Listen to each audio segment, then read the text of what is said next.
পৃথিবীতে আমরা সম্পদের জন্য দৌড়াই। Wealth is the first priority in our life. সম্পদ হচ্ছে আমাদের জীবদ্দশার সবচাইতে ইম্পর্টেন্ট পার্ট বলে আমরা মনে করি। আজ জ্ঞান, গরিমা, নৈতিকতা, মূল্যবোধ সব কিছুর উপরে সম্পদের মূল্য। আবু হুরায়রা রাদিয়াল্লাহু আনহু বলছেন, রাসূলুল্লাহ সাল্লাল্লাহু আলাইহি ওয়াসাল্লাম বলেছেন, ক্বালা ইবনু আদম মালি মালি মালি।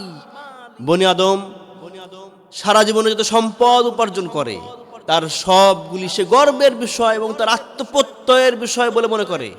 আত্মোপলব্ধির জায়গা থেকে সে ফিল করে, সে বারবার বলতে চায়, এটা আমার সম্পদ, এটা আমার সম্পদ, বাড়িটা আমার, জমিটা আমার, ব্যাংক ব্যালেন্স আমার। রাসূল আকরাম সাল্লাল্লাহু আলাইহি ওয়াসাল্লাম বলছেন, ওয়ালাইসা লি ইবনু আদম ইল্লা সালাস, only 3 types of wealth of your own. 3 ধরনের সম্পদ কেবলমাত্র আপনার সম্পদ। সেই 3 ধরনের সম্পদ কি?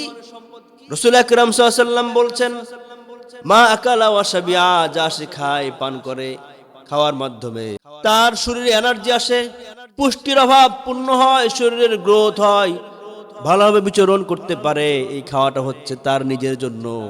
ওয়া মা লাবিসা ফাবলা, যা সে পরিধান করে, কাপড় পরিধান করার মাধ্যমে আমাদের অবয়ব সৌন্দর্যমণ্ডিত হয়ে ওঠে, আমাদের কাছে ভালো লাগে। তৃতীয়, রাসূলুল্লাহ সাল্লাল্লাহু আলাইহি ওয়াসাল্লাম বলছেন, ওমা তাসাদ্দাকা, যা সে দান করে, এই 3টা হচ্ছে তার। এরপর সাল্লাম বলছেন, ওমা সিওয়া যালিকা ফাহুয়া যাহিবুন ওয়া তারিকুন লিন্নাস। এই 3-এর বাইরে মানুষ যা রেখে যায়, যা ছেড়ে যায়, যা অবশিষ্ট থাকে, কোনোটাই তার না, কোনোটাই তার না, সবগুলি অন্যের জন্য রেখে গেছে, অন্যজন মালিক হবে।